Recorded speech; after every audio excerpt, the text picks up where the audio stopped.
Hello friends welcome to my channel. आज के टिউটোরিয়ালে আমরা শিখব কিভাবে আমরা চাইলেই আমাদের যে কোনো ভ্যালু আমরা আমাদের ক্যালকুলেটরে সেভ করে রাখতে পারি। চলুন শুরু করা যাক আজকের টিউটোরিয়াল নিয়ে।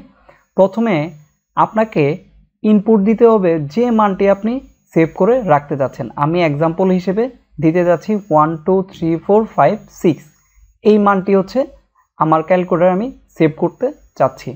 তাহলে হচ্ছে প্রথমে ইনপুট দিতে হবে 1 2 3 4 5 6 এই ভ্যালুটি স্টোর করতে যাচ্ছি। নেক্সট ধাপে হচ্ছে শিফট বাটনে ক্লিক করতে হবে। এরপর হচ্ছে সেভ করার জন্য এই যে দেখুন RCL এই বাটনে ক্লিক করতে হবে।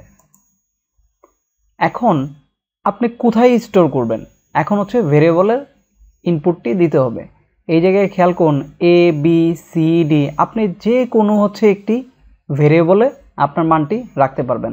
আমি চাচ্ছি এ বাটন, এই যে খেয়াল করুন মাইনাস এই বাটনে হচ্ছে এ লেখা আছে, এইখানে হচ্ছে আমি সেভ করতে যাচ্ছি। তাহলে হচ্ছে এ বাটনে এটি সেভ হয়ে গেছে। এখন আপনি যদি আপনার মানটি দেখতে চান তাহলে হচ্ছে এসি বাটনে ক্লিক করে ফ্রেশ করে নিন।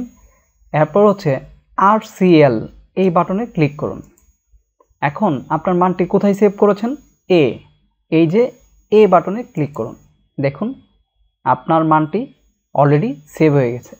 এখন আপনি চাচ্ছেন যে হচ্ছে আপনার ক্যালকুলেটর আবার হচ্ছে পুনরায় আগের মতো হচ্ছে ফ্রেশ হয়ে যাবে।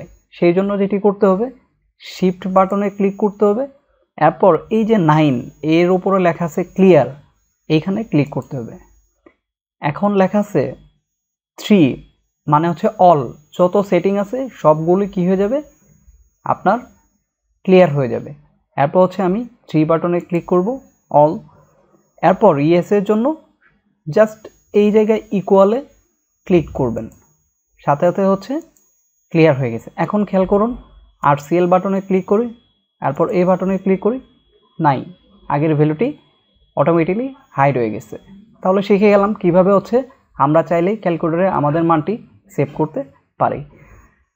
ইনশাআল্লাহ নেক্সট ভিডিওতে আরও হচ্ছে মজাদার টিউটোরিয়াল নিয়ে আসবো। সেই পর্যন্ত সবাই ভালো থাকুন। আল্লাহ হাফেজ।